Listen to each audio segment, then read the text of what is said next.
বন্ধুরা, মৌ কিচেন ভিলেজে আজকের আমি দেখাবো চুল কালো করার প্রাকৃতিক উপায়। আর দেখো, আমাদের বাগানে এই সব গাছগুলো ছিল, এগুলোকে তুলে এনেছি। আর এগুলোকে দেখো দিয়ে কালো করা যায়। আর এবং এইগুলো মাখলেই চুল ঘন এবং ঘন চুলও হয় আর চুলের বাড়ে। আর এইগুলো দিয়ে আমরা তৈরি করব। প্রথমে দেখো কিভাবে, তোমরা দেখো বিনা খরচে। আর এগুলোকে দেখো, প্রথমে আমি এগুলোকে নিয়ে ধুয়ে নেবো। আর এগুলো তো জানো তোমরা, বাগানেও থাকে আর রাস্তার ধারেও এইসব গাছগুলো দেখা যায়। দেখো এই গাছগুলো, এই পাতাগুলোকে আমরা এগুলোকে কেস্তরি পাতা বলি। আপনারা কি বলে কমেন্টে জানাও এই পাতাগুলোকে। আর যারা গ্রামে বাড়ি তারা জানো এইসব গাছগুলো থাকে। এই পাতাগুলোকে আমি ডগগুলোকে নিয়ে নিয়েছি। আর এগুলো দেখো ভালো করে থেঁতলে নেবো। নিয়েছি এখানে পুরনো কিছু, এটা হচ্ছে আমাদের পুরনো নোড়া। এটা দিয়ে আমি থেতলে বের করে নেব। আর তোমরা চাইলে মিক্সিতেও তৈরি করতে পারো।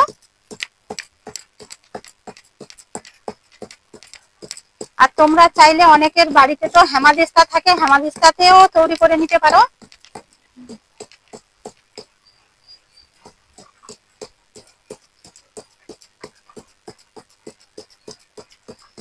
দেখো এইসব জিনিসে কোনো কেমিক্যাল থাকে না, এগুলো দেখো প্রাকৃতিক উপায়ে এগুলো।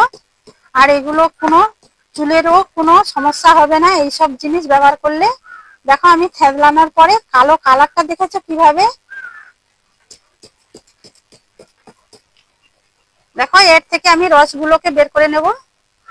আর রসটা দেখো, কালারটা দেখো খুব সুন্দর। আর তোমরা দেখেছো যে হাতে কিভাবে আমার কালো রং হয়ে গেছে। এগুলোকে সপ্তাহে তোমরা যদি 2 দিন ব্যবহার করতে পারো, চুলের অনেকটাই কাজ হবে।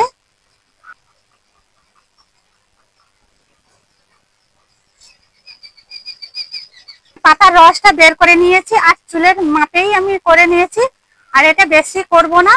আর এটাকে বেশি তৈরি করে রাখতে হলে এটাকে একটু ফুটিয়ে নিতে হবে তেল দিয়ে। আর এটাকে আমি সঙ্গে সঙ্গেই মাখবো, তার জন্য দেখো অল্প পরিমাণে নিয়েছি। আর এইটাকে দেখো প্রথমে আমি মেখে দেখাবো চুলে। আর এই চুলের এগুলোকে মাখলে কিন্তু একদিন রাখতেই হবে, শুকনো হলেই তবে চুলের সাবান দিয়ে নেবে।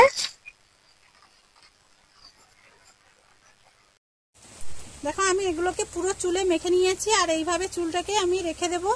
আর শুকনো হলেই আমি ধুয়ে নেব শ্যাম্পু দিয়ে। আর দেখো এইভাবে যদি প্রাকৃতিকভাবে তৈরি করা যায় কোনো বিনা খরচে, আর কোনো পয়সা করে তো কিছুই লাগবে না, একটু কষ্ট করতে হবে। আর দেখো এইভাবে ভিডিও পাওয়ার জন্য আমার চ্যানেলটাকে সাবস্ক্রাইব করে রেখো আর পাশে থেকো নতুন নতুন ভিডিও পাওয়ার জন্য। টাটা।